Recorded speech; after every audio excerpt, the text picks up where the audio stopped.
সেই আখিরাতের এক মুহূর্তের শৈলে দুনিয়া সব দুঃখ ভুলে যাব।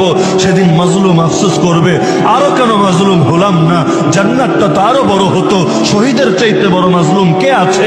আর জান্নাতে একবার গেলে কেউ দুনিয়ায় ফিরতে চাইবে না, অথচ শহীদ একবার না 10 বার ফিরতে চাইবে দুনিয়ায়। কারণ সে জানে মাজলুম হওয়ার কি মাকাম, মাজলুম হওয়ার কি ফজিলত। আরে ইবাদত করে কদ্দুর আগাবেন? ফেরেশতার চাইতে বেশি ইবাদত তো করতে পারবেন না। আগাবেন কি দিয়া? দুই জিনিস দিয়া। নিজের গুনার খাহেশাত আছে, নফসের ধোঁকা আছে, তারপর আপনি গুনাহ করছেন না।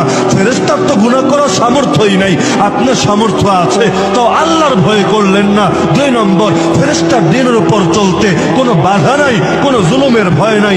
আপনার পদে পদে বাধা, দিনের উপর যত বেশি চলবেন তত বেশি বাধা।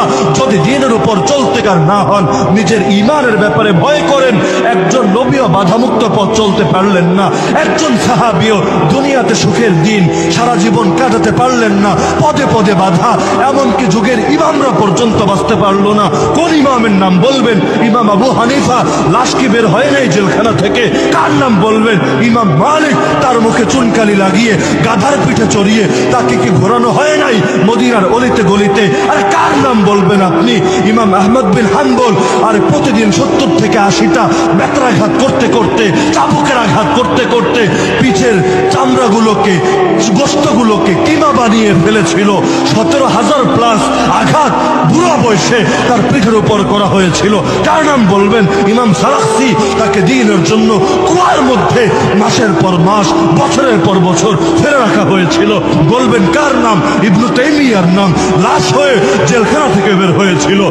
বলবেন কার নাম? মুজাদ্দিদ আল-ফিসানির নাম, কাসিমুল উলুম ওয়াল খায়রাত কাসিম নানতাবির নাম, শেখুল হিন্দ মাহমুদ হাসান দেওবন্দির নাম, শেখুল আরবি ওয়াল আজম হুসাইন আহমদ মাদানির নাম, শেখুত তাফসীর আহমদ আলী লাহোরীর নাম, হাকিমুল উম্মত মুজাদ্দিদ মিল্লাত শাহ আশরাফ আলী থানভীর নাম।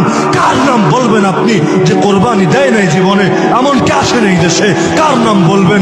আল্লামা জুনায়েদ বাবনগরী চলে গেছেন দুনিয়ায়। মরার আগের দিন পর্যন্ত কি পরিমাণ কষ্টে থেকেছেন এই সাল্লায় বসে টের পাবেন না।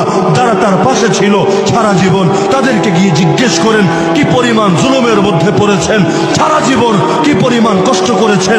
কার নাম বলবেন? শাইখুল হাদিসের নাম, মুফতি আমিরের নাম। তাদের জীবনীগুলো, তাদের যোগ্য সন্তান যারা, তাদের যোগ্য উত্তরসূরি যারা, তাদের শিষ্য যারা, ওদের কাছ থেকে গিয়ে একটাবার শুনে নেন।